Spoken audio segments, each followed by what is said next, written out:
तो आज का जो हमारा मस्त सा इंपॉर्टेंट सा और प्यारा सा टॉपिक है, छोटू सा टॉपिक है, वह है force on parallel current conductors, यानी समांतर धारावाही चालक के मध्य लगने वाला बल। समांतर यानी एक दूसरे से समांतर रखे हों आपके क्या धारावाही चालक तार, तो इनके मध्य किस प्रकार का बल लगेगा। यानी कि ये दोनों तार एक दूसरे को आकर्षित करेंगे यानी अपनी ओर खींचेंगे, या एक दूसरे को प्रतिकर्षित करेंगे, एक दूसरे को धक्का देंगे। आज के इस वीडियो सेशन के अंतर्गत हम एकदम शुद्ध हिंदी में समझने और सीखने वाले हैं। वीडियो की भाषा एकदम सहज सरल और आसान भाषा में होगी। इस टॉपिक की शुरुआत करने से पहले दो चीजें आपको पता होनी चाहिए। वे चीजें क्या है कि कोई भी चुंबकीय क्षेत्र किसी चालक तार पर कितना बल लगाता है, तो आपको बता दें कि कोई जो चुंबकीय क्षेत्र है वह चालक तार पर कितना बल लगाता है,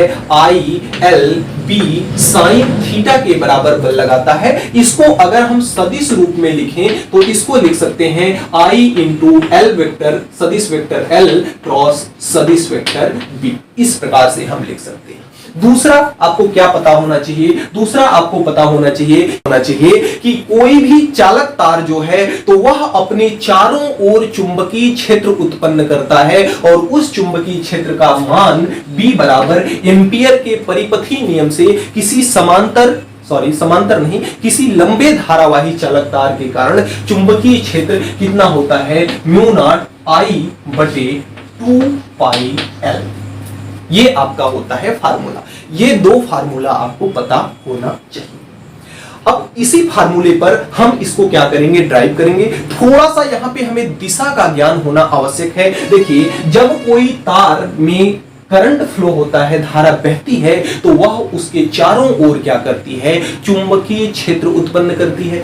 तो जब इस चालक तार में, माना यह पहला तार है और यह आपका दूसरा तार है, तो जब यह चालक तार में धारा बहेगी तो इसके चारों ओर चुंबकीय क्षेत्र उत्पन्न होगा, और इसमें भी जब धारा बहेगी तो इसके भी चारों ओर चुंबकीय क्षेत्र उत्पन्न होगा। यहां पे आपको दो चुंबकीय क्षेत्र होंगे, एक इसका चुंबकीय क्षेत्र और एक इसका चुंबकीय क्षेत्र। और जब दो चुंबकीय क्षेत्र होंगे तो इसका चुंबकीय क्षेत्र इसके चुंबकीय क्षेत्र में बल लगाएगा, और इसका चुंबकीय क्षेत्र इसके चुंबकीय क्षेत्र में बल लगाएगा, जिसका हमको गणना करना है कि यह कितने बल लगाते हैं, और इनके द्वारा लगने वाले बल के कारण इन दोनों के मध्य आकर्षण होता है या प्रतिकर्षण। इसके लिए हमने दो चीजें यहां पे लिखा है। एक चीज क्या है कि जो किसी भी जो लंबा तार है या थीटा कोण पर रखा हुआ है, तो वह किसी चालक तार पर चुंबकीय क्षेत्र उस चालक तार पर कितना बल लगाता है, I L B sine theta के बराबर।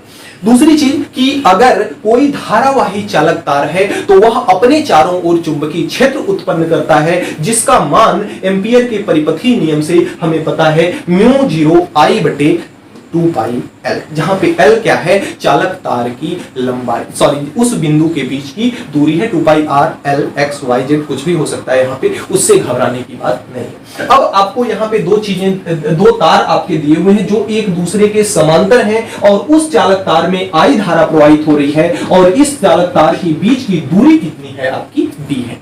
ये चीज आपको दे रखा है।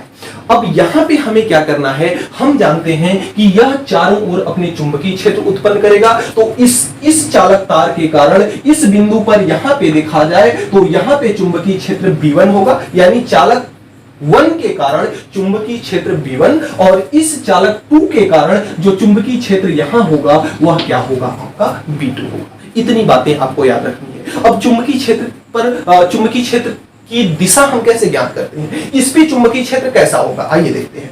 इसके कारण चुंबकीय क्षेत्र आपका B1 है, तो इसके कारण चुंबकीय क्षेत्र ये है, तो इस चुंबकीय क्षेत्र की दिशा ज्ञात करने के लिए हम अपने सीधे हाथ को काम में लेते हैं। हमें क्या करना होता है, धारा की दिशा में क्या करना होता है, धारा की दिशा में सीधे हाथ के अंगूठे को करना होता है, और जिस बिंदु पर हमें चुंबकीय क्षेत्र चाहिए उसकी दिशा में उंगलियों को फैलाना होता है।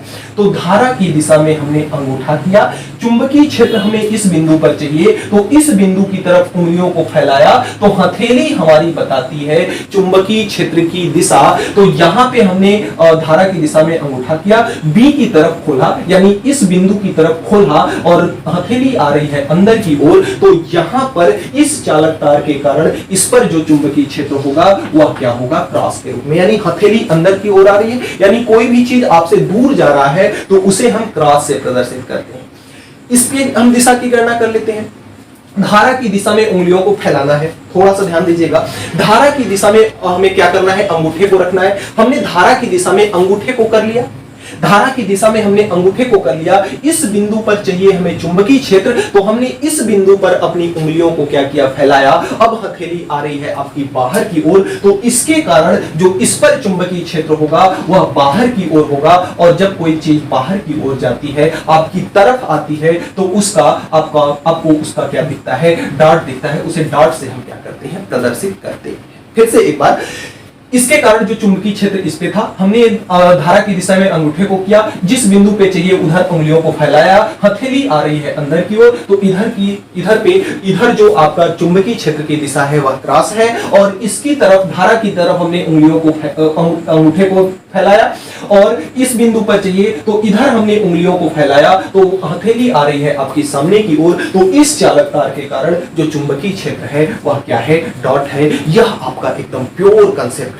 अब यहीं से आइए चलते हैं, हम यहां पे लिखते हैं कि चालक 1 के कारण चालक 2 पर चुंबकीय क्षेत्र। तो यहां पे लिखते हैं चालक 1 के कारण,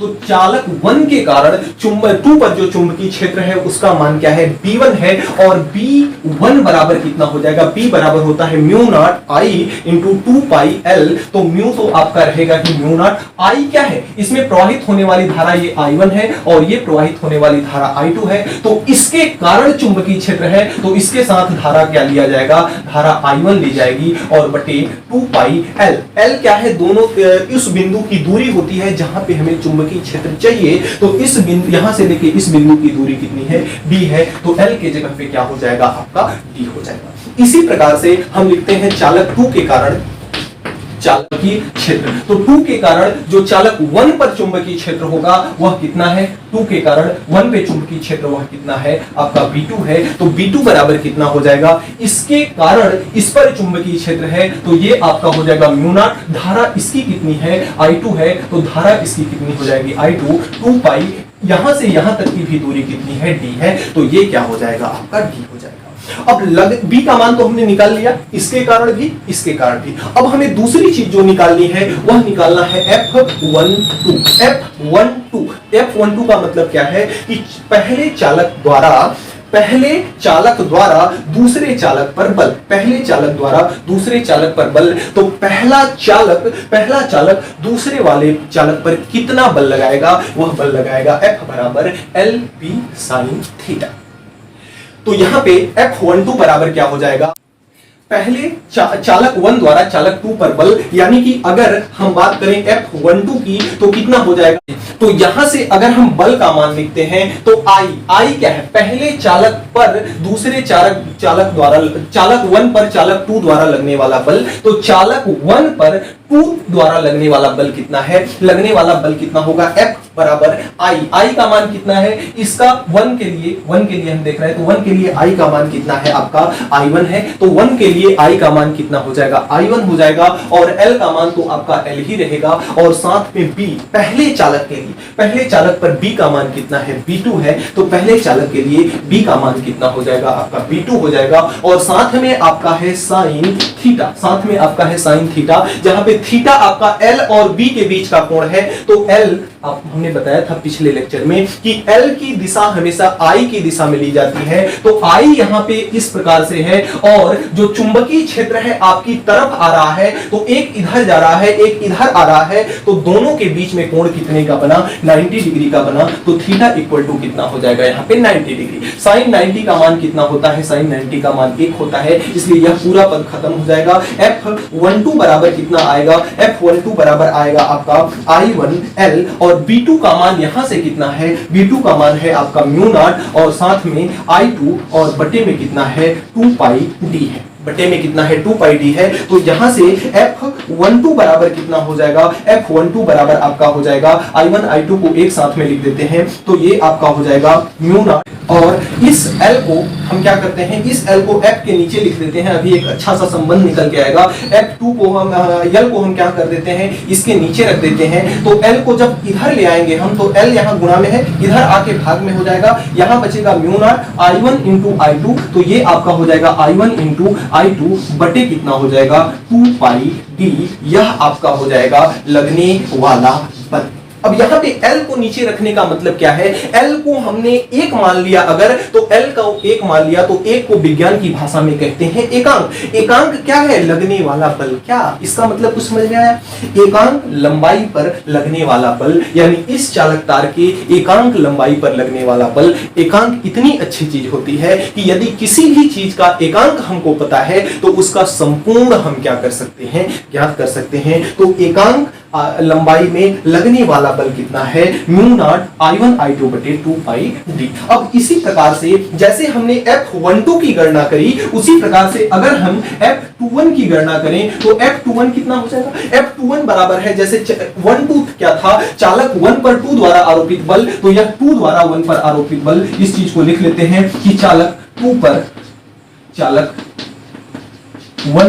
द्वारा बल, चालक 1 द्वारा क्या हो जाएगा आपका बल। तो अगर हम 2 पर 1 द्वारा बल की गणना करें तो 2 पर 1 द्वारा बल की गणना F21 बराबर कितना हो जाएगा, बल बराबर है ILB sin थीटा। I2 के लिए I का मान कितना है, I2 है, तो 2 के लिए I का मान I2 है, L का मान तो आपका L ही रहेगा, तो L का मान L ही रहेगा, और B का मान 2 के लिए कितना है, B1 है, तो B का मान कितना रहेगा B1, और साथ में आ जाएगा sin थीटा। और थीटा क्या है, L और B के बीच का कोण। इसमें देखिए चुंबकीय क्षेत्र आपका अंदर की ओर जा रहा है, L की दिशा हमेशा I की दिशा में ली जाती है, तो एक अंदर है, एक अंदर जा रहा है और एक आपका ऊपर जा रहा है, तो इसके बीच में कोण कितने का बना, 90 डिग्री का कोण बना, तो यह कितना हो जाएगा आपका sin 90 कितना हो जाएगा 1।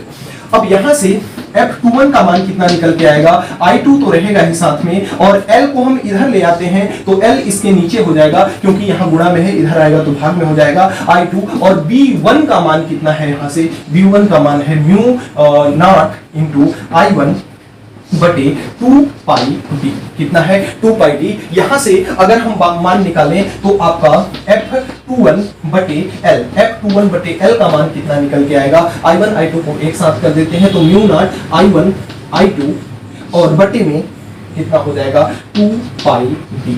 यह क्या हो गया, 2 पर F2 यानी चालक 2 पर एकांक लंबाई पर लगने वाला बल। अब एकांक लंबाई पर लगने वाला बल ये रहा, एकांक लंबाई पर लगने वाला बल, इसके चालक 1 पर लगने वाला बल, यानी चालक 1 के एकांक लंबाई पर लगने वाला बल ये, और चालक 2 के एकांक लंबाई पर लगने वाला बल ये है।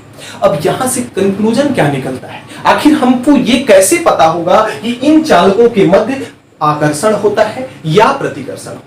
इसके लिए हमें बल की दिशा ज्ञात करनी होगी। बल की दिशा निकालने के लिए हमने बताया है कि जब कभी भी आपको क्रॉस के रूप में दिखे तो पहले वाले की तरफ उंगलियों को फैलाइए, दूसरे वाले की तरफ घुमाइए, अंगूठा जो है ना इस बंदे की दिशा को क्या करेगा, बताएगा।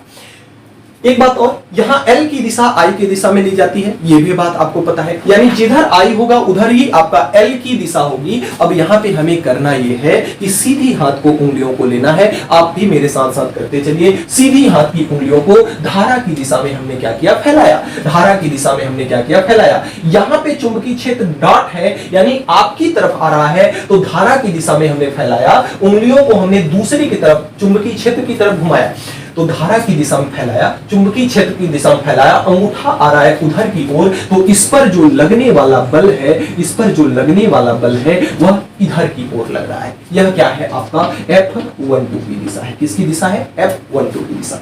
अब F21 की दिशा यानी इसके द्वारा इस पर आरोपित बल की दिशा अगर ज्ञात करें तो धारा की दिशा में हमने उंगलियों को फैलाया, इस पर जो चुंबकीय क्षेत्र है अंदर की ओर है, क्रॉस है यानी कि अंदर की ओर है, तो इस पर जो चुंबकीय क्षेत्र है अंदर की ओर है, धारा की दिशा में उंगलियों को फैलाया, अंदर की ओर घुमाया, अंगूठा आ रहा है इधर, तो इस पर जो लगने वाला बल है उसकी दिशा किधर है, उसकी दिशा आपकी इधर है, यानी किसकी दिशा है, F21 की दिशा है। यह किसकी दिशा है, F21 की दिशा। अब आप खुद से अमेजिंग कीजिए कि यदि एक चालक तार उस पर इधर बल लगा रहा हो, दूसरा चालक तार उस पर इधर बल लगा रहा हो, तो दोनों सटेंगे या हटेंगे, तो दोनों सटेंगे, क्योंकि दोनों के मध्य एक दूसरे पर लगने वाले जो बल हैं, चूंकि परिमाण में तो आप देख रहे हैं समान है, लेकिन दिशाएं इनकी विपरीत हैं, और दिशाएं विपरीत होने के कारण तारों के मध्य आकर्षण देखने को मिलेगा। और जब कभी भी आपका इस प्रकार का कंडीशन हो कि दो चालक तारों में धारा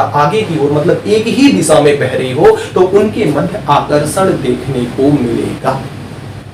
अब अगर इसमें छोटा सा एक चेंजिंग कर दिया जाए, क्या कि जैसे इसमें जो धारा ऊपर की ओर बह रही है, उस धारा को हम नीचे की ओर बहा देते हैं, तो धारा की दिशा में उंगलियों को करेंगे, धारा की दिशा में उंगलियों को करेंगे और चुंबकीय क्षेत्र की दिशा में घुमाएंगे, तो चुंबकीय क्षेत्र अंदर की ओर है, धारा की दिशा नीचे की ओर है, तो चुंबकीय क्षेत्र की और धारा की दिशा में उंगलियों को फैलाया, अंदर की तरफ घुमाया, बल आ रहा है उधर की ओर, तब लगने वाले बल का मान इधर की ओर हो जाता और इनके मध्य प्रतिकर्षण, यह इसको क्या करता, धक्का देता, तो यह इसके मध्य यहाँ पे प्रतिकर्षण देखने को मिलेगा।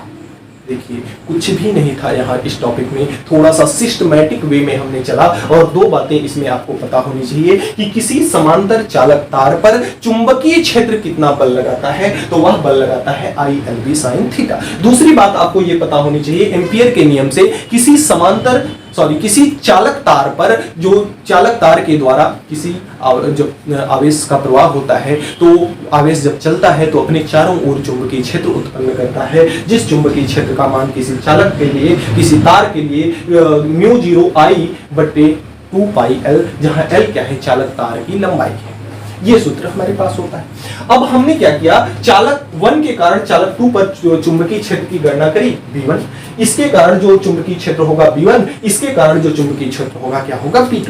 अब चुंबकीय क्षेत्र की गणना हमने ये सूत्र से क्या कर लिया, हमने इस सूत्र को अप्लाई किया और दोनों के कारण चुंबकीय क्षेत्र की गणना करी। उसके बाद हमको बल निकालना है, मेन टॉपिक तो हमारा है लगने वाला बल। तो यह चालक तार इस पर बल लगाएगा और यह चालक तार इस पर बल लगाएगा, और कितना बल लगाएगा, F बराबर ILB sin थीटा। थोड़ा सा मान को रखने आना चाहिए, यदि यहाँ पे मान को रखने आपको ना आया हो, अच्छे से वीडियो को पॉज कीजिए, वीडियो को फिर से एक बार यहाँ से देख लीजिए, आपको अच्छे से समझ में आ जाएगा। तो इस प्रकार से छोटा सा प्यारा सा टॉपिक रहा, जो बार बार परीक्षा में आता है, जब कभी एक समांतर धारावाही चालक तार हो और दोनों में धारा की दिशा समान हो, तो उनके मध्य में आकर्षण होगा। और जब कभी भी दो समांतर धारावाही चालक तार हो और एक दूसरे के धारा की दिशा हमेशा विपरीत हो, तो उनके मध्य प्रतिकर्षण आपको देखने को मिलेगा। इतनी बातें कमेंट बॉक्स में आप लोग जरूर लिखना, ताकि हमेशा के लिए ये बातें आपके डिजिटल बोर्ड में पीछे छप जाए। तो मिलते हैं नेक्स्ट वीडियो में नेक्स्ट टॉपिक के साथ, तब तक